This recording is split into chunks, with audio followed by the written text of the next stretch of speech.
है और with in 2-3 days के अंदर डेथ हो जाती है। सही। ऑब्वियसली उसको न्यूट्रिशन नहीं मिलती, पूरा एरिया ब्लॉक हुआ हुआ है, बिल्कुल चौक हो जाता है। हाँ। लेकिन जो as compare to other species love bird जो है वो उसको रेजिस्ट करता है, पैरामॉक्सी को बहुत ज्यादा रेजिस्ट करता है as compare to other species. मतलब इसमें आने के चांसेस कम है, कम कम होते हैं। लेकिन है ना, अक्सर करके अगर आपने दूसरे बर्ड्स रखे हुए जो हाईली ससेप्टेबल है जी, तो फिर ये अच्छा इससे एक चीज मतलब वो सामने आई है कि अपनी एवरी सिर्फ एक ही म्यूटेशन के ऊपर चलाए। अगर लव बर्ड है तो लव बर्ड चलाए। देखिए लव बर्ड में भी कॉकटेल है तो म्यूटेशन कॉकटेल जो म्यूटेशन है वो कमजोर होती है। सबसे पहले ना पॉक्स से, पैरापॉक्सी से ये इन्फेक्टेड होती है। अगर आपने देखा होगा कि नॉन वैक्सीनेटेड बर्ड सबसे जो म्यूटेटेड वेराइटीज हैं वो कमजोर होती है, तो वो क्या होता है इन्फेक्शन शिफ्ट करती है। जी सही। फिर वायरस जो है वो जंगल की आग की तरह जो है वो फैलता रहता है, बल्कि और ताकतवर और म्यूटेटेड हो जाता है। जैसे इनके उसको अलग जीन्स मिल रहे हैं ना हर बर्ड्स के ऊपर। बिल्कुल सही। और आइडियली होता है हर फार्मर जो है या तो फिर कस्टमाइज वैक्सीन बनवाए। कस्टमाइज ये है कि वहां के ही वायरस को निकाले, उसी के ऊपर उसी की वैक्सीन प्रिपेयर करे और उसी को रिप्लेस करे, तो ये मसला हल होता है। वरना क्या होता है, इंपोर्टेड वैक्सीन और लोकल जो सबके लिए बनाई हुई वैक्सीन होती है वो फेल हो जाती है। अच्छा डॉक्टर साहब, बेल्स पाल से लकवा जिसे हम कहते हैं, देखो लकवा देखिए के अंदर मैं बताऊं, देखिए लकवा क्या होता है, रानी खेत की वजह से होता है। न्यूकैसल डिजीज की लकवा, मैंने आपको बताया था 3 वायरस के टाइप्स हैं, तो एंडी वायरस लव बर्ड्स में तो नहीं आता ना? आता है लकवा जो कैसे कहते हैं ना, आपको लकवा कबूतर में भी मिलेगा। हाँ। गर्दन घूमी होती है। मुर्गियों में तो आम नजर आएगा। ठीक है, बेसिकली वायरस क्या करता है, अगर इंटेस्टाइनल फॉर्म का है तो इंटेस्टाइन के अंदर प्रोवेंट्रिकुलस होती है, उस पे खून के निशान होते हैं। अगर आप पोस्टमार्टम करेंगे तो वो नजर आ जाएगा। ठीक है, एक स्ट्रेन वायरस की ऐसी है जो आपके नर्व्स एंडिंग पे भी इफेक्ट करती है। अच्छा। उसकी वजह से क्या होती है, परिंदा जो है वो अपनी गर्दन को रोक नहीं पाता, नर्व मूवमेंट को अनकंट्रोल्ड होती है। रिजल्ट क्या होता है, या उसके न्यूरॉन डेड हो जाते हैं, तो रिजल्ट क्या होता है, उसकी गर्दन उड़ जाती है। बिल्कुल सही। और लकवा प्रोटेक्ट करने के लिए कोई ट्रीटमेंट इसका? देखिए आइडियली बेसिकली बीमारी को तो समझे कि हम है क्या। लकवा बेसिकली, अब देखिए मैं आपको एक इसकी और मिसाल देता हूँ। एक साहब की मैंने अभी एक मिसाल दी थी, एक नया फैंसियर था, उसने 60 किलो भंग डाल खिलाई। 100 किलो दाने में 60 किलो 100 किलो दाने में 60 किलो भंग थी, लाइक 40 केजीज। अब वो आता है ज्यादा रेशो उसने इतनी ज्यादा किसी भंग की रखी, किसी वल्लालम किसी ने उसके साथ शिकायत की है किसी ने ना, तो उसने क्या किया, 60 किलो भंग दाने के अंदर डाल दी और वो मेरे पास आ गया कि इसको रानी खेत की वैक्सीन करनी है। मैंने उसके मुंह भी वो सिम्टम दे रहा था, वो लकवा मार रहा था। मैंने कहा घूम रहा होगा उसने बोला इनमें सब में रानी खेत आ गई, मुझे वैक्सीन चाहिए। अच्छा, वो तो उसकी वजह अब आप समझ रहे हो जो मैंने आपको बताया।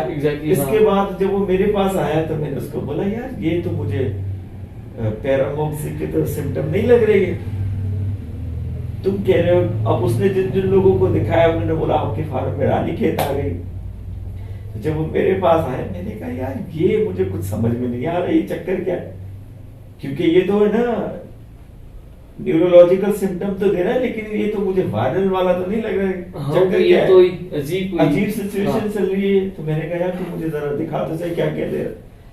तो उसने जो फार्मूला मुझे भेजा तो उसमें 60 किलो भंग 60 किलो भंग मतलब मैंने उसको क्या किया, मैंने कहा भाई अल्लाह के बंदे ये 60 किलो भंग निकाल दे, ये 2-4 किलो डालते ज्यादा से ज्यादा। तुझे किसने बता दिया, तेरे साथ तो किसी ने दुश्मनी की। हाँ, वो तो पूरा उसको नशे में खुद नशे में डाल रहे।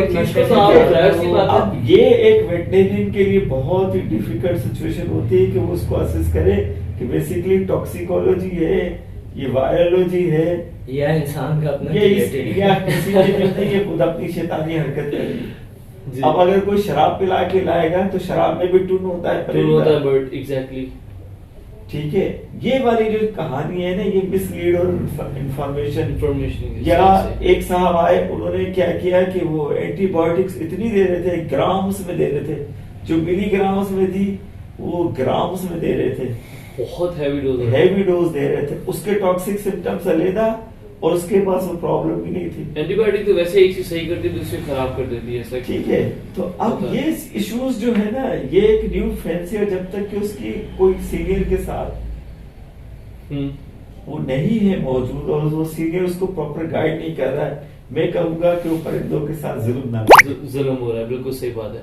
अच्छा डॉक्टर साहब, एक और बहुत एक कॉमन और बहुत एक और बात बताऊं, लोग क्या करते हैं, डीडीटी डालते हैं पानी में डब्बों में, इतनी ज्यादा डीडीटी डालते हैं कि हाँ, उससे भी ये प्रॉब्लम होता है। एग्जैक्टली, ये जो क्या कहते हैं उसको, कुपेक्स पाउडर वगैरह, कुपेक्स पाउडर ये ज्यादा डालते हैं बिल्कुल कि वो भी जो है ना न्यूरोलॉजिकल वो डालता है। तो इस तरह के केस भी आते हैं कि मेरे जो तोते हैं वो डब्बे में डाल के बाहर निकलते हैं, वो पूरा कोपेक्स है डब्बा ही उसमें डाल दिया।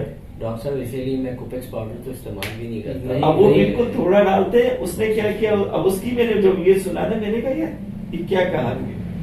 उसने बच्चे निकाले और उसमें पूरा कोपेक्स पाउडर डाला इंसेक्ट मारने के लिए। पता ये चला कि उसका अपना ब्रीडर का वो तोते ही मर गए। वो एक तरीके का जहर ही है, एक तरीके जहर है, वो न्यूरोलॉजिकल प्रोड्यूस हाँ, उसको ज्यादा अमाउंट के अंदर डालेंगे तो वो तो इफेक्ट करेगा, बिल्कुल जाहिर सी बात है। अच्छा डॉक्टर साहब, एक और बहुत मोस्ट इम्पोर्टेंट जो अभी आप कुछ देर पहले रानी खेत की बात कर रहे थे, इट्स लाइक न्यूकैसल डिजीज जो होती है, सही है, वो उसकी ट्रीटमेंट्स क्या है एक्चुअली, क्योंकि लोगों को बहुत ज्यादा इसका फेस करना बात पड़ता है। ये है कि लव बर्ड के अंदर स्पीशीज टू स्पीशीज जो है ना, बर्ड्स के अंदर देखो, रानी खेत तो बहुत बड़ा एरिया परिंदों का कवर करती है। हाँ जी, बहुत सारी स्पीशीज को करती है। आइडियली ये है कि यहाँ लोग लव बर्ड में अब पैरामोक्सी की वैक्सीन दे रहे हैं मुतवातर। रानी खेत में रानी खेत और पैरामोक्सी एक ही चीज है। सही, ठीक है, तो अब लोग क्या कर रहे हैं, वो कहते हैं हमें फायदा मिल रहा है, एक्चुअली फायदा नहीं मिल रहा, वो म्यूटेशन प्रोड्यूस कर रहे हैं। मैं तो ये कहूंगा जो वैक्सीन बर्ड्स की थी, परिंदों के लिए, मुर्गियों के लिए बनाई थी, क्योंकि वो मुर्गियों के डोज और मुर्गियों की लीथलिटी के ऊपर बेस करती थी। लाइव एटेन्यूएटेड वैक्सीन जो थी, अब 100 परिंदों को 1000 का वायरस आप दोगे, यानी मुर्गियों के जो 1000 का वाइल आता था रानी खेत का, वो आप 100 बर्ड्स, लव बर्ड्स को दे रहे हैं। तो जो लाइव एटेन्यूएटेड वायरस है उसको एक अपॉर्चुनिटी प्रोवाइड कर रहे हैं आप, वो इंक्रीज हो जाए कि वो वर्ल्डवेट हो जाए लव बर्ड में। बिल्कुल बिल्कुल सही। मुर्गियों के लिए बनाया हुआ वायरस आप किसी और लाइव वायरस को आप 1000 गुना ज्यादा लव बर्ड को दे रहे हो। तो होगा क्या, उसमें म्यूटेशन लेके आ रहे हैं आप, वायरस को चांसेस दे रहे हैं, क्योंकि लाइव एटेन्यूएटेड वैक्सीन के अंदर उसमें ये सलाहियत होती है कि वो पैथोजेनिक बन जाए। ठीक है, उससे क्या होता है कि अगर वो उसने म्यूटेशन हो गई लव बर्ड के अंदर, वो वायरस को आप अपॉर्चुनिटी दे रहे हैं कि वो इन्फेक्टेड करें और वो इन्फेक्शन आ गया, तो एक नई किस्म का नया सिलसिला शुरू हो जाएगा। बिल्कुल सही।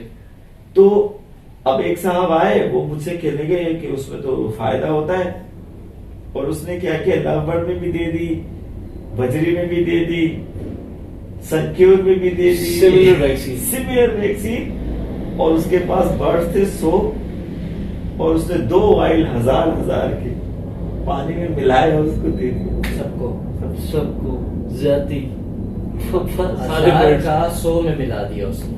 देखो, वो भी डिफरेंट स्पीशीज को सेम वैक्सीनेशन। अब होगा क्या कि मे बी, क्योंकि ये जो बजरी में पैरामोक्सी नहीं आती थी, अगर आप किसी से पुराने ब्रीडर फार्मर से पूछो, कभी उसने जो है ना पैरामोक्सी की वैक्सीन नहीं करते थे। जब मैं भी फार्मर रहा हूँ, मैंने कभी भी पैरामोक्सी की वैक्सीन तोतों में नहीं की। लेकिन अब बजरी के अंदर क्या होता है, पैरामोक्सी आता है 3 से 4 दिन में पूरा फॉर्म खत्म। अब बजरी में इवन कॉकटेल में आ रहा है, उसमें भी ये हालत हो रही है, पूरा फॉर्म खत्म। लव बर्ड की वैरायटी रेजिस्ट कर रही है, लेकिन लव बर्ड में भी ये हरकत शुरू हो गई है, जो मैंने आपसे अभी पहले डिस्कस किया जी। अब अगर इन सब चीजों में वायरस की म्यूटेशन आ जाती है, एक नया स्ट्रेन डेवलप हो जाता है, तो ये ना सिर्फ उसके लिए बल्कि जो दूसरे फार्मर्स हैं उनके लिए भी और नई स्पीशीज में आ जाता है जी।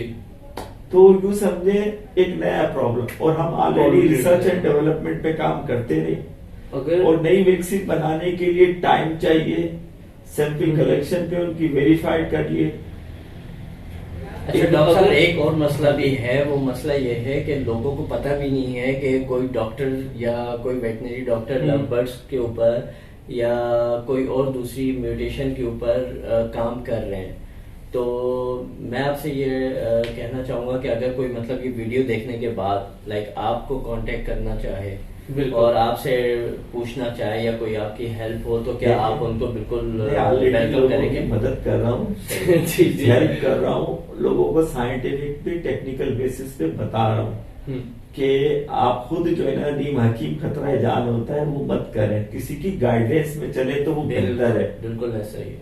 अब हम इंसान अपने लिए तो किसी डॉक्टर को तलाश करता है, लेकिन अपने परिंदे के लिए डॉक्टर को तलाश जाता है। और अनफॉर्चुनेटली ये जो मैं प्रैक्टिसेस बता रहा हूँ, ये हमारे लिए मिनहसुल सारे फार्मर्स के लिए फ्यूचर तबाह करने वाली बात है। बिल्कुल सी बात है। जैसे कि आपने रानीखेत जब आप समझा रहे थे उस टाइम पे, अब ये जो पैरामॉक्सी है उसके लिए हम जब उनको वैक्सीन नहीं दे, अगर, क्योंकि जाहिर सी बात है वो फिर इफेक्ट कर रही है, और जैसे कि लव बर्ड उसको रेजिस्ट भी कर रहा है, तो why don't we move forward to make them like उनकी इम्यूनिटी को और स्ट्रॉन्ग कर दिया जाए ताकि वो उससे फाइट कर सके ना। जो कुव्वत मदायफत होती है ना,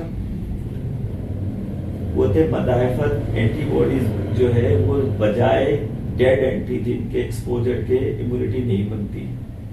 अच्छा, अगर नेचुरली आपके पास, सपोज इसकी मिसाल ऐसे कि नेचुरली अगर आपके पास कोई वायरस आ जाता है पॉक्स का, तो वो क्या करता है, इन्फेक्टेड करता है, आपके सेल्स खा जाता है।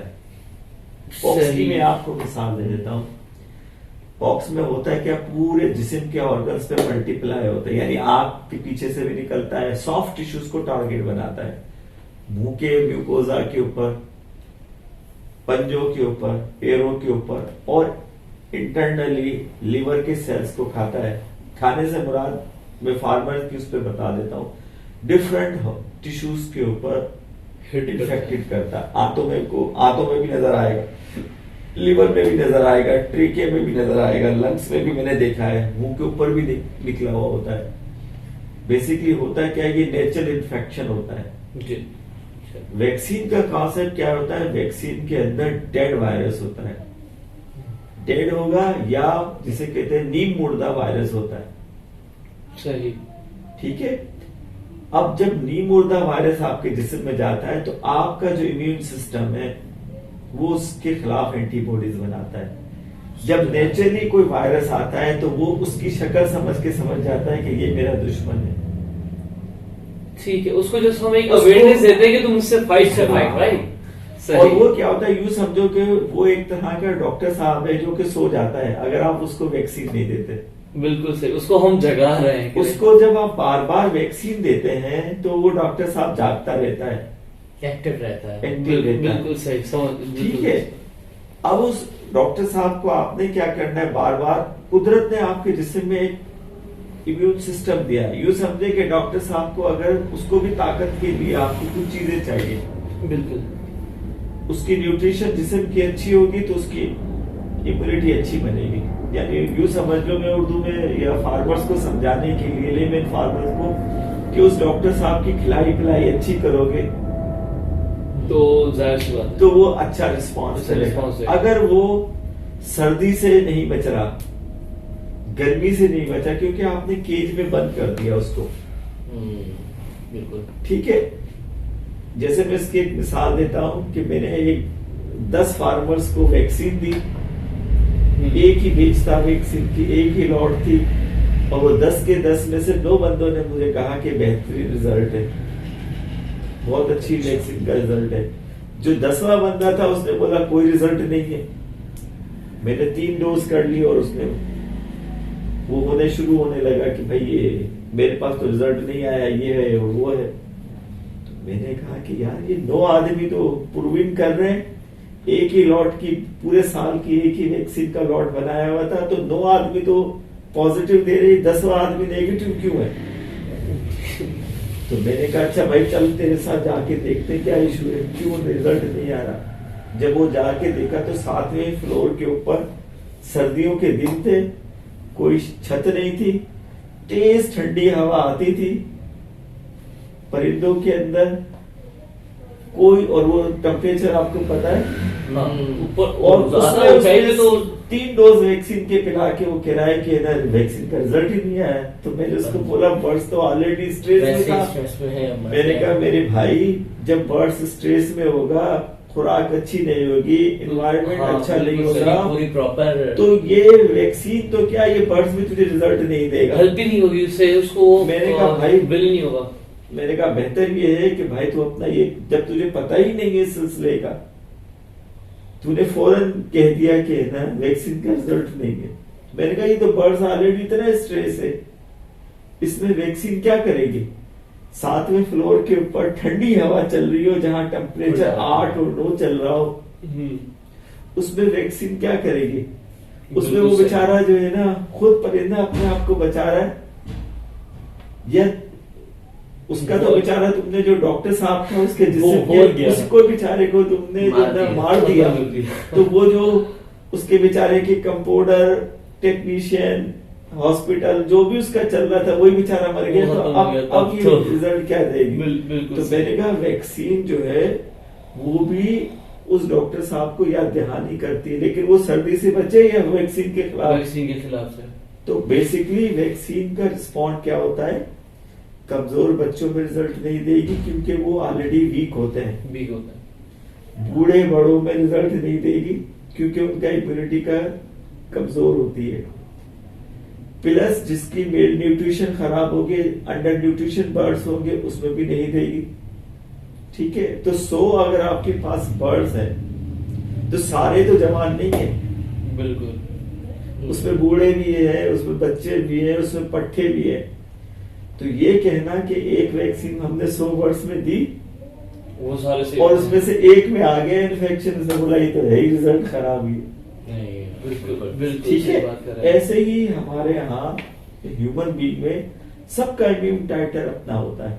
एग्जैक्टली। आइडियल ये तरीका होता है कि आप इलाइजा से, किसी मशीन के इलाइजा के जरिए किसी अच्छी लेबोरेटरी से इम्यूनिटी का टाइटर चेक कराएं बर्ड्स का, और फिर जो है ना वो वैक्सीन को यूज करते हैं ताकि पीक टाइटर है। ये कहीं पे अवेलेबिलिटी है इनको चेक करवाने की? करंटली तो कराची के अंदर, कराची में तो ये सच नहीं है, लेकिन मैं ये कर देता हूँ। लेकिन मैं ये कहता हूँ अगर वैक्सीन ही आप देते रहो तो वो कॉस्ट इफेक्टिव भी पड़ेगी और एंटीबॉडीज टाइटर मेंटेन रहेगा। ठीक है, और आप अगर टेस्ट करते हैं तो क्या उसके चार्जेस वगैरह और क्या हिसाब किताब है? वो चार्जेस डिपेंड करता है कि ना, एक्चुअली मसला ये कि ब्लड कलेक्शन करना फ्लाइंग बर्ड्स में, बंदा यहाँ से जाए और बर्ड्स पकड़े और फिर वो अगर कुछ ज्यादा ही इशू होता है तो डिपेंड करता है कि उसकी कॉस्ट क्या आ रही है।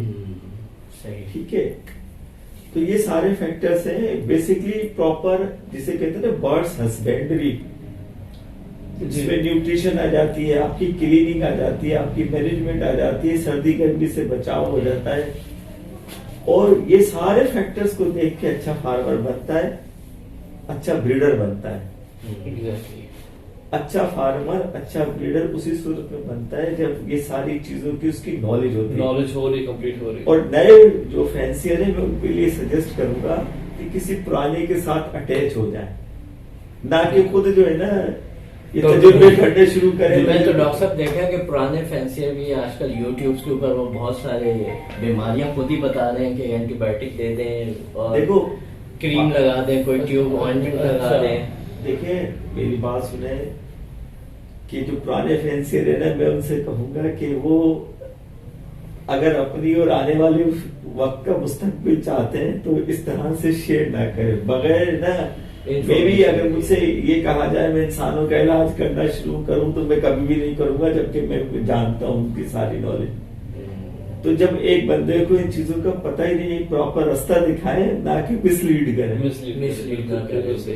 अब हर बंदा जो है ना इस कारोबार में कूदा तो, लेकिन एटलीस्ट इसको बेसिक नॉलेज पता हो और उसका आइडिया ये किसी पुराने के साथ लग जाए, उसके साथ एक्सपीरियंस होगा। और अगर कोई वेटनरियन मिल जाए तो बहुत ही अच्छा है, उसके साथ हेल्प कोऑर्डिनेट कर दे, कोलैबोरेट कर ले, गाइडलाइंस लेता रहे आइडियली। और ज्यादा से ज्यादा रिसर्च पेपर्स पढ़े।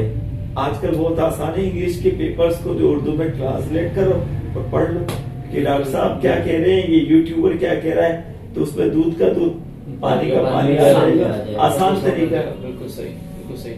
सो डॉक्टर साहब, अगर आपका कोई एक ऐसा मैसेज है जो आपने देना है हमारे व्यूअर्स को और न्यू फैंसियर्स को और कोई अपना ओल्ड फैंसियर्स के लिए कहूंगा कि वो भी अगर किसी वेटनरी डॉक्टर, एवियन डॉक्टर के साथ अपने पुराने और नए अब बोले भी बर्ड्स से स्टार्ट करते हैं। 1 2 3 this silence and then start.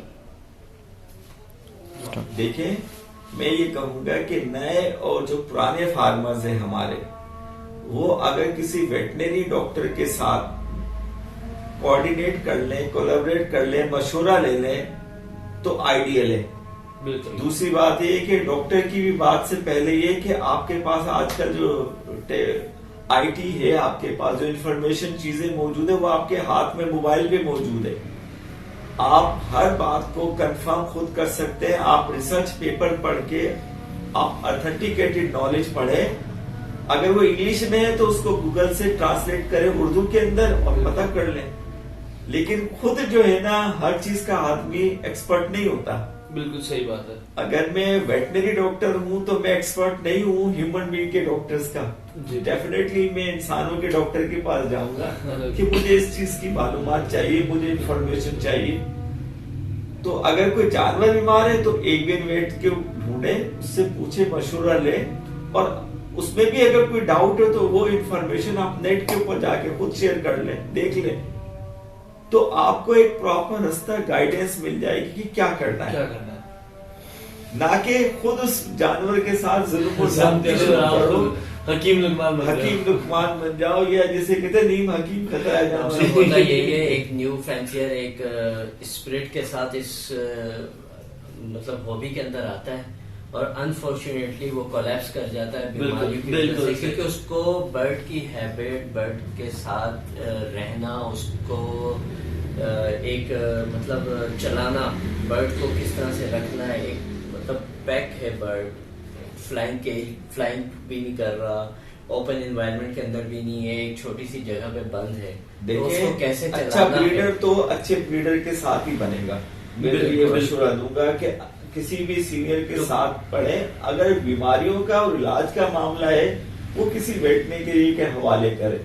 बिल्कुल सही बात है, बिल्कुल सही बात और अगर वो खुद करेंगे तो उसको तो इस मेडिसिन की कोई एबीसीडी भी पता नहीं होती, नहीं पता, तो ये तो उस जानवर के साथ जाती है। बिल्कुल सही बात है। सो डॉक्टर, आपका कोई contact information so people can reach you out? मेरा कॉन्टेक्ट नंबर, मेरा व्हाट्सएप पे नंबर है 0300 3333 831। अच्छा डॉक्टर साहब, कोई टाइम वगैरह जिसमें आपसे अगर कोई राब्ता करना सर जी, मैं 5 अपॉइंटमेंट्स वगैरह होती है 5 बजे से लेके 8 बजे तक अवेलेबल हूँ। शाम को क्योंकि दिन के अंदर मेरी और भी बहुत सी मसरूफियात होती है तो मैं अवेलेबल नहीं। ये टाइम मेरे पास फ्री का है, so most welcome. सही, for sure. So guys, I hope you like this video. सही है, एंड कोलैबोरेशन में हमारे साथ एसडीआर भी बार बार मौजूद थे, and we really thank you doctor Zameen for all of this information. सही, आपने हमारे लिए टाइम निकाला। बिल्कुल, हाँ, ये टाइम बहुत इम्पोर्टेंट था और ये नॉलेज देना बहुत इम्पोर्टेंट है, तो इसलिए थैंक यू सो मच। और इंशाल्लाह फिर let's move forward to the next video now, और फिर आप लोग से मुलाकात होती है। थैंक यू सो मच, अल्लाह हाफिज।